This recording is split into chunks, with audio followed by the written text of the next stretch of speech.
All right, cool. Good morning, good afternoon, GCon attendees. Thanks so much for sticking with us for the third day. My name's Tim Burke. I'm the Director of IT here at BetterCloud. Really excited to present to you guys today, talking about all sorts of ways that we can lighten your workload, really just delegating off all of your day-to-day stuff to capable folks in a responsible manner. Google has some great built-in tools to do this, and so we will walk through that now. So I just wanted to confirm, Dylan, my screen's up, right? Yep. All right, fantastic. So alleviating the superadmin workload through, quote, semi-admins. So first off, a little bit about me. I'm a certified Google Apps admin and deployment specialist. I am one of the super admins here at BetterCloud. I've been adminning Google Apps for about 5 years now, and I'm pretty sure this is my third GCon. So great to be back, great to present to you guys. Awesome audience as always. Thanks again to Dylan for bringing me here.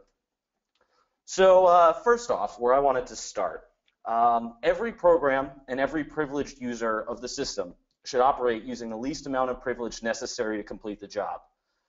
This guy, Jerome Salzer, wrote this in the Communications of the ACM. This was back in the late 1950s. This is still a principle that holds very, very true in IT today. And today we're really going to focus on the privileged users of the system and the least amount of privilege necessary to give them to actually do the job. It's a really, really old-fashioned concept, but I figured it would be a cool quote to throw in here. It's just a general IT adage of least privilege access. So first off, you've got your super admins in your Google domain. Your super admins have access to everything, API level access, access in the admin console. So first off, super admins are a good thing to limit. Now, I have this little chart here. Ideally, your super admins would have the expertise, the experience, and the authority, all converging in that nice little Venn diagram, to actually be super admins. In essence, these guys need to know what they're doing. They're a higher technical level than your help desk team, and these are the folks that you need to trust implicitly. Good old Lord of the Rings, one ring to rule them all. Well, maybe not one super admin to rule them all. We'll go into that in a second. But it's not a level of access that you want handed out to everyone. It can make auditing very, very difficult. In certain cases, giving everyone super admin would be a reason to fail SOC certification or HIPAA certification. They are very, very much on the privilege of least access. And so for that, you want to limit your super admins. Only your super admins should be able to manage other administrators.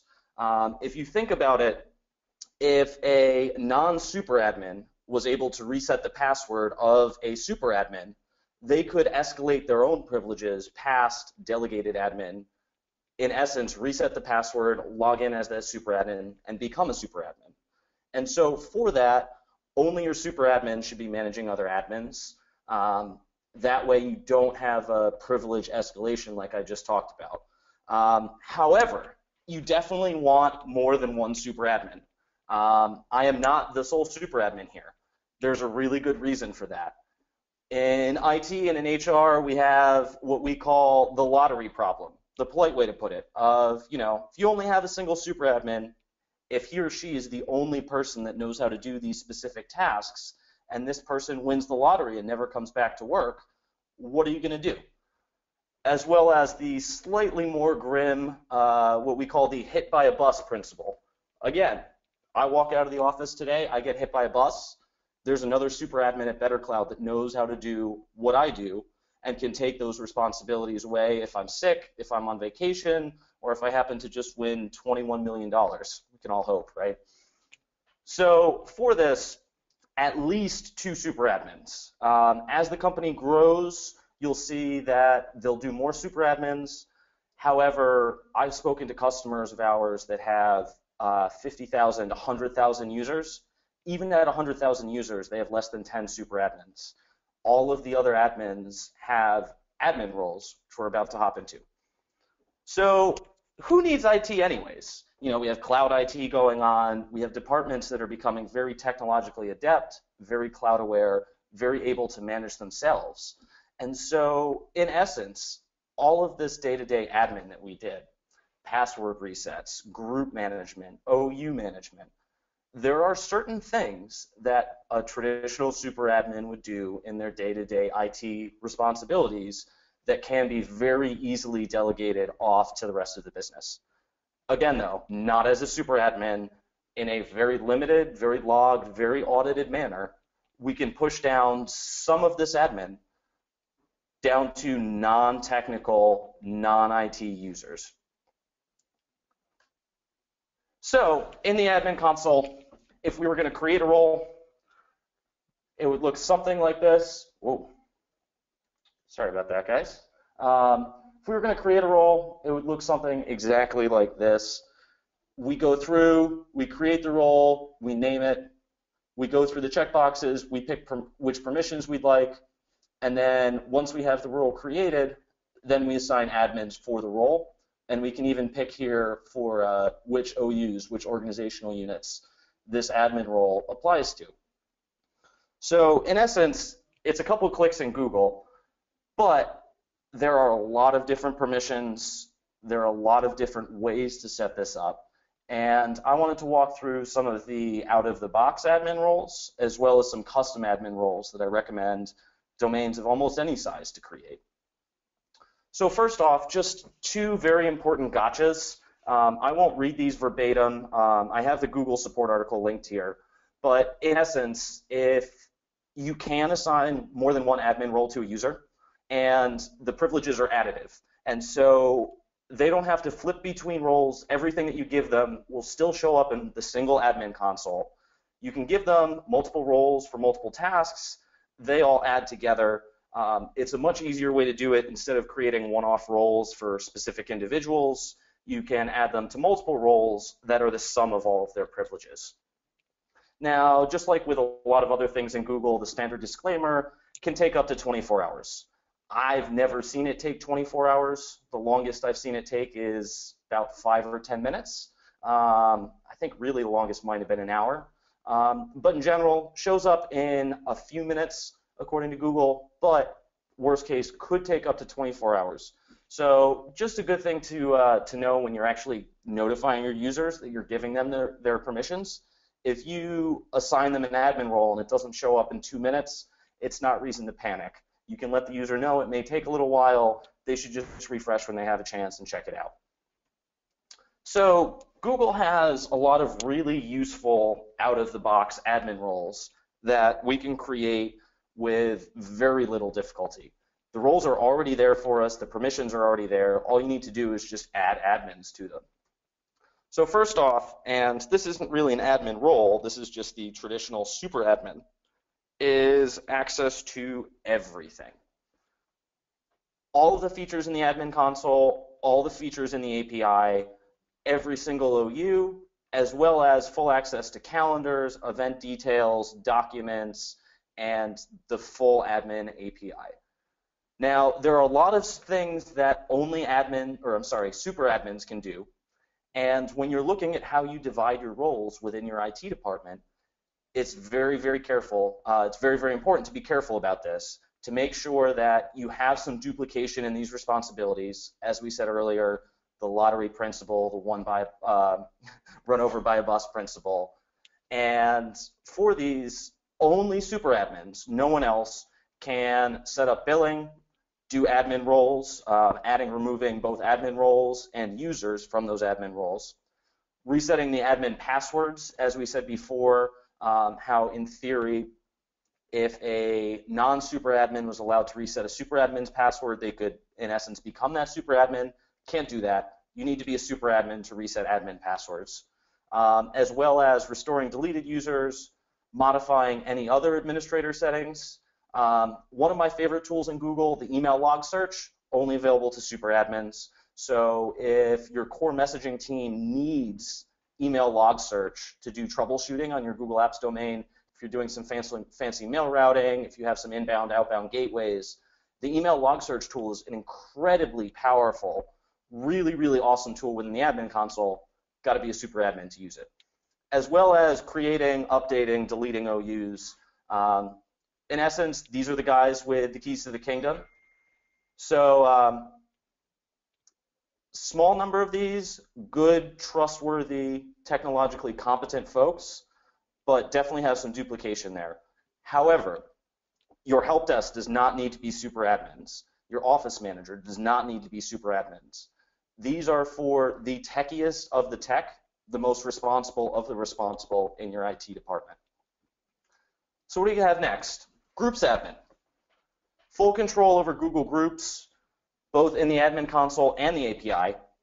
And along with that, they can view user profiles, they can create and manage groups, as well as the access settings for those groups. They can delete groups from the admin console and the groups web interface, and they can read organizational units. Now, for those of you that have very simple group setup, you may not even need to do this. For more complicated group setup, groups admin is a really great role to assign to your help desk, even to non-technical managers, for them to be able to add and remove employees as they come from their own groups. However, with groups admin, if you have any groups that are very confidential, very sensitive, such as an HR group or a security group, you've got to be mindful that these groups admins could add themselves to the group or could view the group content. And so again, they need to be trustworthy folks depending on what they have access to and what actually sits in that access level. Now, this is a really, really good role, the user management admin. This is a really great thing to base your help desk role off of. So they can perform all actions on non-admin users. Again, both in the admin console and the API. They can view both profiles and OUs. They can create and delete accounts, rename and change passwords, change certain individual security settings. So for example, if the help desk needed to grab two-factor backup codes for a user, they could grab those, as well as certain other miscellaneous user management tasks. However, as I said before, kind of feel like a broken record already, but user management admins cannot touch other administrators. If this was a help desk person, they would not be able to modify any of the super admins above them in the help desk. They wouldn't be able to touch their manager. They wouldn't be able to touch anyone else except for the users that they're directly servicing. So the help desk admin is slightly more limited, slightly more neck down than the user management admin. This is the ability to reset passwords only for non-administrators and to view user profiles and OU structure. If you have a very tiered help desk, if you have 3 or 4 tiers in your help desk, you have a lot of turnover in your low level of the help desk, this is a really good role to give them to be able to just view, make sure that the user's details are correct in Google, and reset their password as long as they're a non-admin. However, this can be a little limiting when you need to actually make changes to the account besides the password. And so generally, I see this help desk admin role or similar permissions only used in larger Google Apps domains in larger companies. Now, the services admin, this is an interesting one because you think services. You know, what Google services are we talking about here? Well, the services that we're talking about are marketplace apps, are Google App Services, including things like YouTube and Google+, and the free services like Blogger. Blogger's still around. Now, this administrator can turn these settings on or off. They can change the settings and permissions there, create custom service addresses. So, for example, if you set up a custom domain for your mail, you know, if you wanted to set up mail.bettercloud.com for the Gmail short URL or the custom subdomain, this services admin has rights to do that, to manage Chrome and all other mobile devices listed in the console, and read-only to organizational units. This role I really don't see used very much. I see it used in certain companies that have a team that's responsible for evaluating and turning on new services. So, you know, if there was a compliance person, the compliance person had to evaluate Google Plus before they authorized it on the domain. They could be made a services admin, and they could enable Google Plus on their own for the domain as a service through the services admin role without having to ask a super admin to do it, and still having a very, very clear, well-defined audit trail of who did what and when. So what about custom roles? There are a lot of custom roles that I've built, that I've helped others build. There are a lot of ways to take away some of the permissions that are in these out-of-the-box roles, add some custom ones. You know, these out-of-the-box roles don't work for everyone. And depending on how your help desk is structured, depending on how things work, you may have the need for custom roles. A few custom roles that I really recommend that I happen to personally really like. First off is what I call the Chrome admin. So, well, excuse me. This allows users with these admin rights to create roles and assign privileges specific to Chromebox for meeting and Chrome devices. So we're talking about Chromebox for meeting, which is a slightly separate area in the admin console because that's the dedicated video conference hardware. And then separately, we're talking about Chrome management. So that's your regular Chromeboxes, not your Chromebox for meetings, and your Chromebooks. And your Chrome sticks, if anyone already has a Chrome stick. Kind of jealous. But the Chrome admin allows you to touch all the different Chrome devices. If you have a person in your help desk or in your IT organization that is specifically dedicated to managing inventory or managing the video conference setup through Chromebox for meetings and Hangouts, Chrome admin might be a very good custom admin role to give them. However, just a really important gotcha with this, selecting this, giving someone the Chromebox for meetings permission in any admin role will grant them the same exact privileges in Calendar as super admins. Google has to do this because the way that you manage the Chromebox for meeting devices, how they actually associate, deassociate with calendars, all of that, the person managing them needs to have read-write full to every single calendar in the domain. So this is something, again, where you have to look at where your confidential data is being held and who should have access to it. Because if you give someone this Chrome admin role, in theory, they could look at the calendar of the CEO, even if the CEO doesn't have his or her calendar shared with them.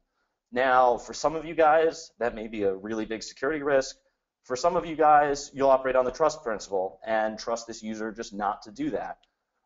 However, it's just an important gotcha with this one specific role that giving them this permission also, in essence, gives them super admin on the calendars. Only on calendars, not on mailboxes. They can't do the email log search. They can't touch Google Vault. But if there's confidential stuff in the calendars, it's definitely something to think about before you grant these permissions. This is actually really useful. I granted Chromebox for meetings to one of the office managers so that she can manage the Chromebox for meetings herself, to call them, to deprovision them, provision them, switch them between rooms, all of that. For us here, we all share our calendars internally. There's nothing confidential in there to begin with, so it wasn't really a concern for us. And it's actually really awesome for me having someone else have delegated admin for our Chromebox devices because occasionally they do act up. Every once in a while they need to get sent off for service, they need to be swapped, we rename rooms, we move calendars around, and this has actually been a really awesome thing just on a personal level to be able to empower my users with.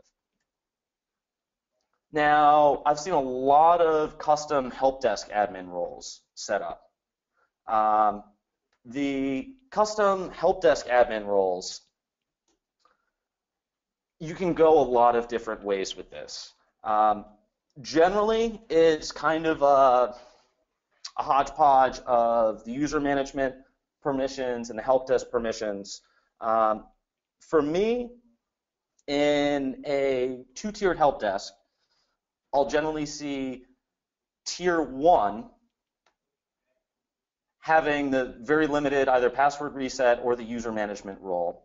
And then tier 2 gets this additional permission for Google support. It's just another checkbox as you're going through, as you're creating this role. in essence, support gives them the ability to contact Google for work support. They can do this through any of the normal methods.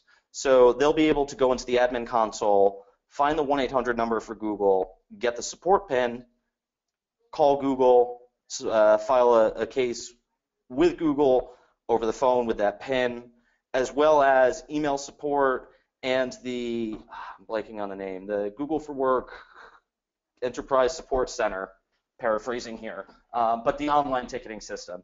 If you actually kind of peel the edges, it's actually based on Salesforce, but in essence, just online ticket submission for Google as well. So you've got those three main channels. You have phone, you have email, and you have online, as well as Google fairly recently introduced live chat support for Google Apps. So giving this support permission to the manager of the help desk is a good way to create a filter so that the low-level help desk employees aren't creating superfluous tickets, that someone with a little bit more experience can look at a user's problem and troubleshoot it further before it goes on to Google. I've seen certain companies that, everyone's a super admin and everyone can submit support cases to Google. With that, I've seen, like a help desk submit 5 separate tickets to Google for the exact same issue. And then Google's working that issue separately 5 different times, and it really just becomes a mess. And so just one of my recommendations, more in general, managing the Google Apps domain, is to have designated folks that are the point of contact with Google support. Generally, more senior folks that have experience with Google, that have worked with it for a couple years, give them this support role, but make sure that not all of your admins have this support role. You want to be able to take all of your feedback, all of your screenshots, all of your logs, all of your errors, and submit them in one nice tidy case to Google instead of shotgunning Google with 10 different support cases. It's much easier for Google, and it's definitely much easier for you as an admin to have only one line of communication open so that nothing gets missed, that there is a central point of contact. So as an example, here at BetterCloud, we have a couple folks delegated with the support privilege, but generally, when we need to work with Google support, it's me working directly with Google support, and then me being kind of the filter and the communicator back to the company of what I've heard from Google and what our next steps are. Definitely, again, something that you don't want to give to everyone, but you want duplication in there. The absolute worst case would be to have the only person with support privileges on vacation, unreachable, something goes wrong with your Google domain, and no one else even has permission to reach out to Google support. So for this, really, really great role as long as it's used responsibly. Now here, and excuse my slightly ugly diagram, but I wanted to just break out a common hierarchy of how I see these admin roles used in the real world. For this, we have a 3-tier IT setup. The IT folks are on the left, and the non-IT folks are on the right. So the help desk, aka Tier 1, they get the help desk role. At bare minimum, they're allowed to look at users, they're allowed to reset passwords as long as they're non-admins. With this, they're not allowed to break out of their permissions. Again, everything that they do is audited and controlled, and they can't step on any toes. If they need to do something that they may not be, they just don't have the knowledge for, then it gets bumped up to escalations to Tier 2. Now, this could be a separate team. This could just be the manager of the help desk. Whomever it is, this is a more senior person that has some sort of supervisory role, and excuse me, they get at least the user management plus support. Sorry, plus support dropped off at the bottom there. But the help desk manager, the Tier 2 folks, get at least user management and support, as well as possibly that Chrome role, depending on if you have Chrome devices or not. This person, with those support rights, takes all the feedback, all of the incidents that they hear from the help desk, the boots on the ground, puts them all together into a nice tidy case for Google support, goes from there. Now, your engineering, your infrastructure team, your system engineers, your mail guys, whomever it is, there are multiple people that need to have super admin on your domain. Not here to argue that.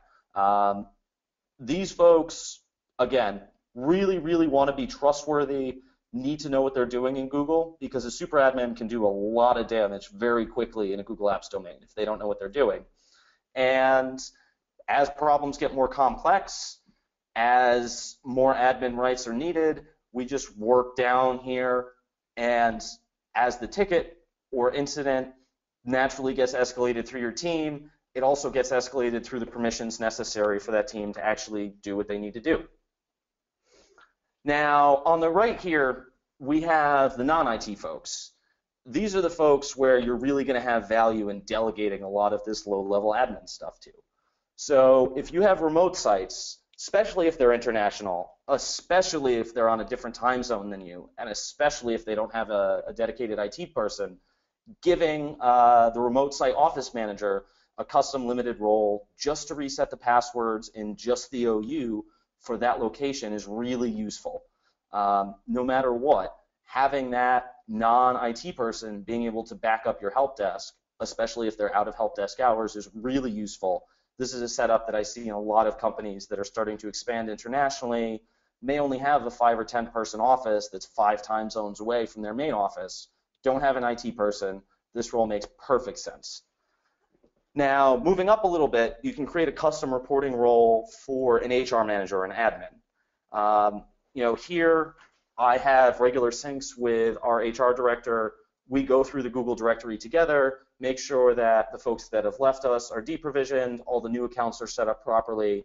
It's a really, really good way to just true up between HR and IT to make sure that nothing fell through the cracks, no one forgot to be deprovisioned.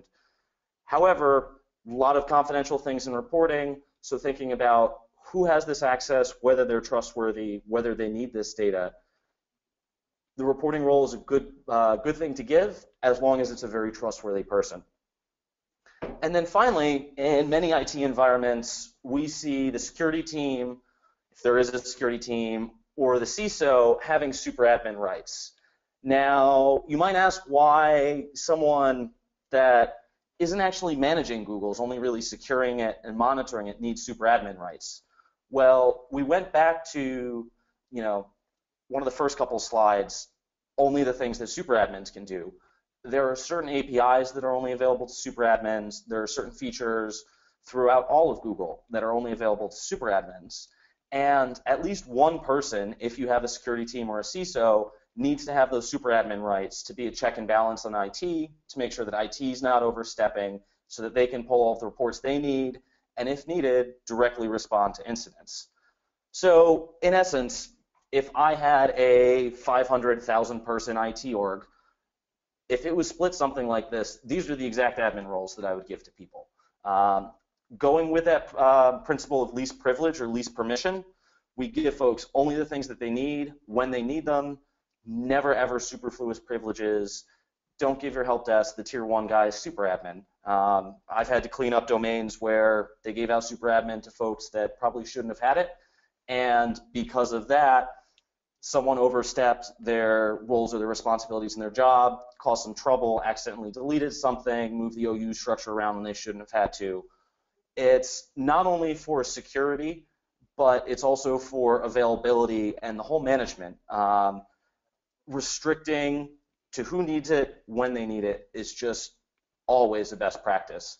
And if I were adminning Google, if I were adminning your Google domain, this is exactly how I would do it.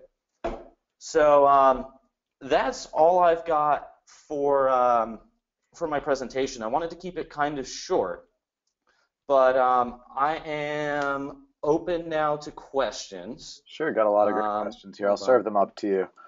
So the first one we've got is, they've got an international company and they'd like to know whether it's important to have a super admin in each location, or whether it'd be okay to have just one super admin at maybe their headquarters and then have permissions or sort of semi-admins at other locations? So that's an awesome question. If the company's smaller and the remote sites are smaller and they don't have anyone else with administrative privileges in those remote offices, then you don't really need a super admin in that remote office. The only case to have a super admin in that remote office would be if there were other admins in that office that needed their password reset.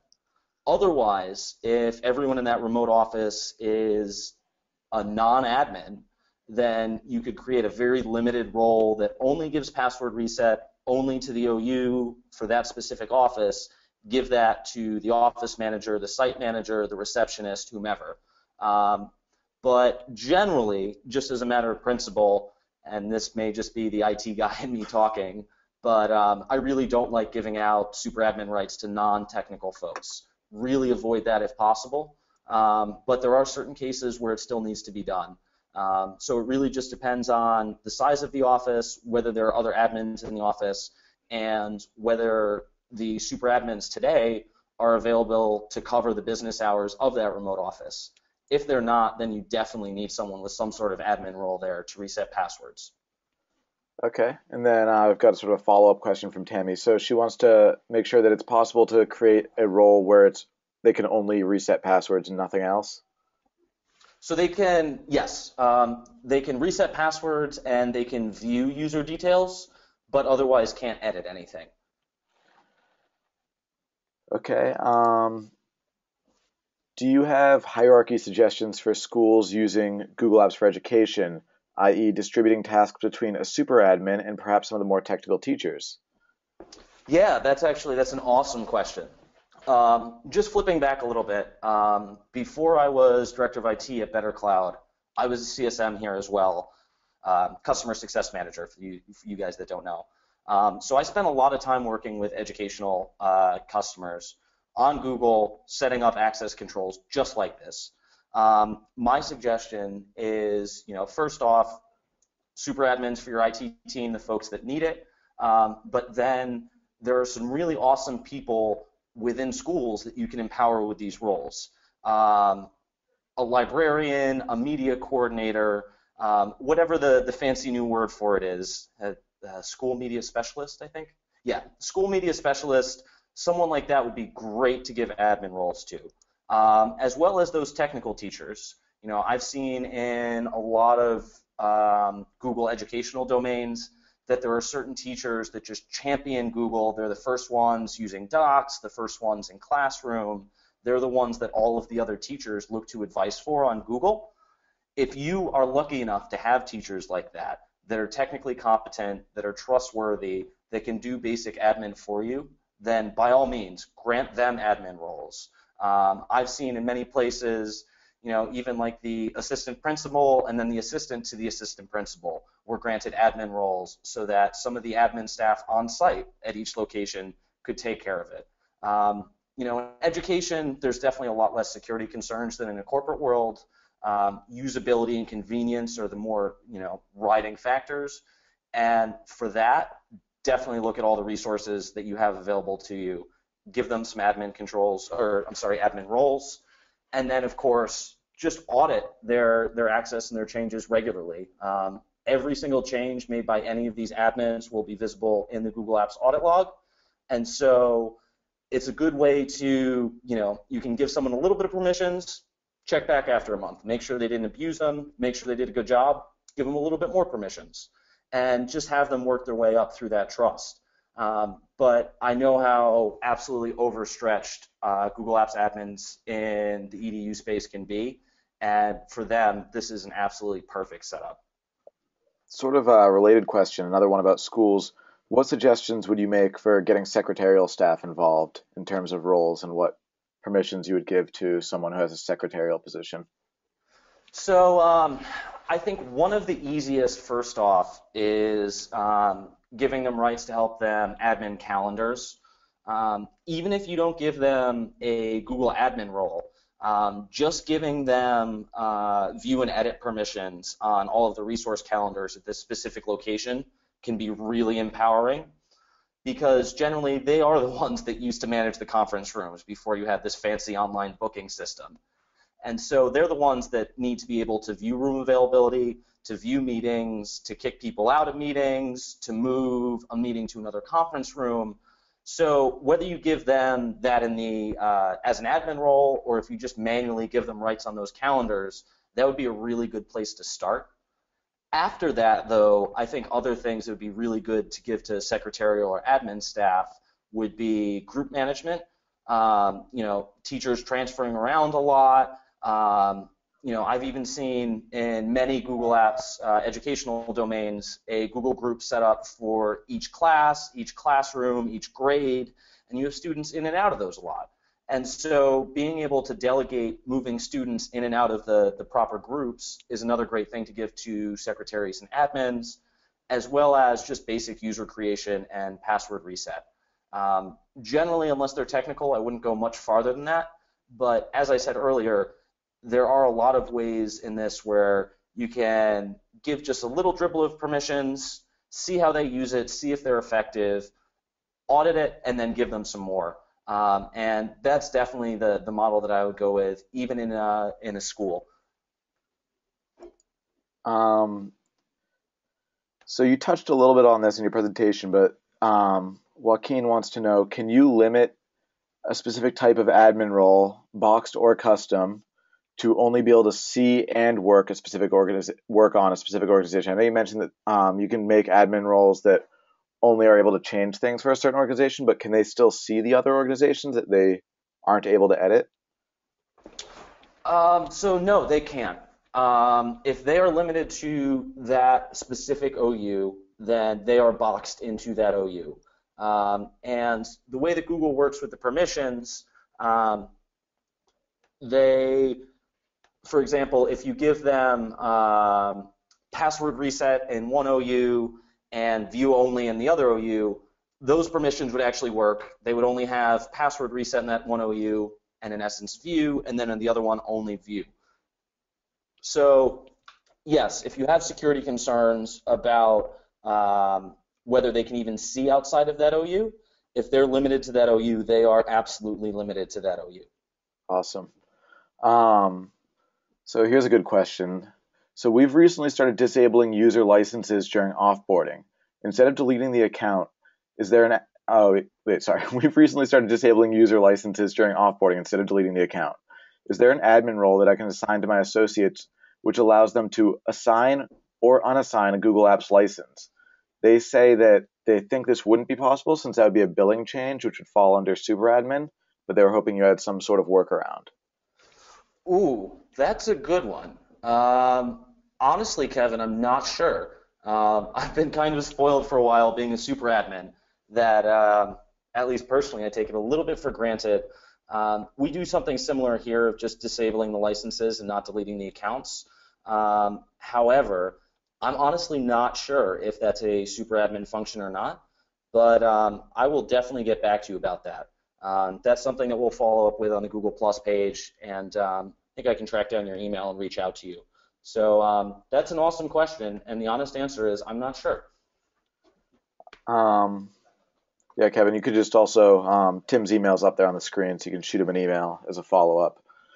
Okay, so Joanna wants to know what we mean when we're referring to offboarding. I think usually it could mean two things. It's either deprovisioning the user fully as they leave your organization, or offboarding could mean taking them down from being an admin to being a regular user. Yeah, I mean, offboarding means different things to different groups.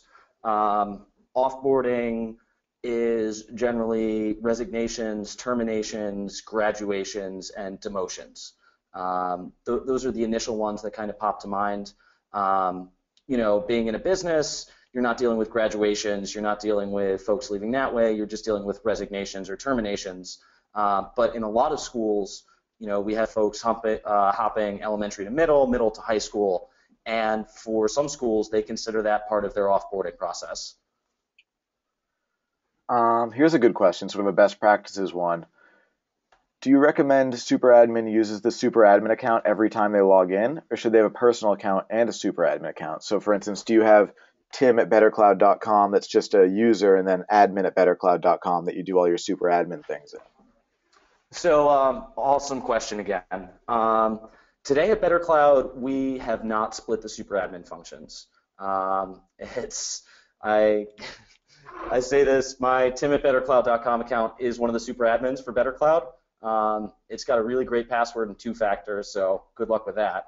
But Is that a it challenge? it sounded kind of like a challenge. No, the challenge would be me telling everyone my password and then seeing if they could get past two factor, which I won't do. Um, but it's in smaller environments like ours, most folks will use a combined day-to-day and super admin account. As you grow, honestly, that's not a best practice. In the larger environments that I've been in, I did a Google Apps deployment for about 8,000 seats, the big Fortune 500 company. When I was doing that deployment, I had a Burke account and then a Burke-ADM or Burke-S admin, something like that. And they had the roles very clearly separated. And there are a lot of really good things about that. It makes it a lot harder to compromise the super admin account. However, there are some usability concerns with that as well. However, generally, I'll confess, working for BetterCloud, I mostly, for most of my Google admin, use our own internal tool, BetterCloud for Google Apps. And with that, we have the BetterCloud application linked to a separate service account. That service account's a super admin, only linked to the application, and it makes it much easier for us to audit that access. As well as just a quick little plug, we are here using both the Google admin roles and access controls, what we call them, inside of BetterCloud. You can get a little bit more granular inside of BetterCloud. You can split things out a little bit more. So we kind of use a mix and match of both. There are certain things you can't do in BetterCloud today, like the Chromebox for meeting management. But for most of the other stuff of group editing, creating users, deprovisioning users, for the most part, we'll use our own internal BetterCloud tool instead of the admin console. Okay. Do you mind if we might go a little over time because we have a lot of good questions. I hope you didn't have anything scheduled for the next 10 minutes. I got time. Okay, let's see. Is there an admin role for managing Google resources? I assume that would be calendar resources. With that, I'm not aware of a role dedicated to managing just calendar resources. To manage calendar resources, you need rights to manage calendars because calendar resources just fall under calendars. Okay. Here's a little bit of a brain teaser for you almost. My team is made up of 3 guys. I am the IT manager in a school. The other guy is a help desk, but doesn't know too much about Google Apps. And the third is purely administrative role at the school. What would be the best way to assign them with IT roles? Okay, so you've got 3 IT guys. Definitely as the IT manager, you'll want to have super admin. And just as a backup, because I hope at some point they actually let you take vacation, if you're on vacation, then that other help desk guy should have super admin as well. It gets a little dangerous because you said that he doesn't know too much of Google Apps, and so it could be a thing where you do a limited admin role for him normally, maybe the user management plus support admin role, and then if you're going on vacation or you'll be away, you can temporarily promote him to super admin. And then the third person, the purely administrative role, again, probably the user management role, because if they're doing administration, not only will they have to reset passwords, but maybe creating and editing users. So I would really look just at their job functions day to day. I would compile a top 10 list of the requests that they deal with in Google every day and look for those things that are really easy to pick out and really easy to delegate, like password reset, like generating new accounts, like creating or modifying groups. But I would be careful giving out super admin to folks that are a little trepidatious in Google. Okay, a bunch of people want to know if suspending accounts is, because we already talked about that removing an account would be a billing issue and you'd have to look into that, but suspending an account, is that super admin only? So a user management admin or a custom admin role can suspend non-admin users. If you want to suspend an admin user, you have to be a super admin. Okay. Let's see what else we've got. Someone asked me if my razor ran out of battery this morning. Yes. I feel like there was some more back there.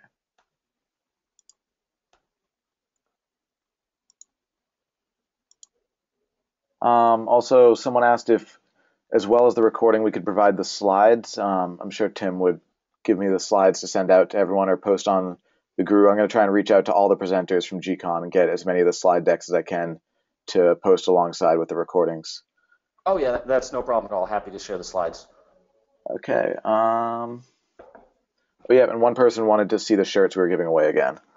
So hopefully you can see these. Google Apps Bootcamp, sponsors on the back. So we'll be giving away a bunch of those to a bunch of the attendees. So hopefully you get lucky. And hopefully I get lucky too. Hopefully Tim gets lucky. And that's all the time we have for today. We actually went a little over time. Great questions. And yeah, we have one more session today. It's in about an hour and 15 minutes. And that'll be on better task scheduling. So you know, all your admin tasks don't take you all day, and you can find a way to put the most important stuff first and manage your time better. So tune in for that, and I'll put the recording up of this in a little bit.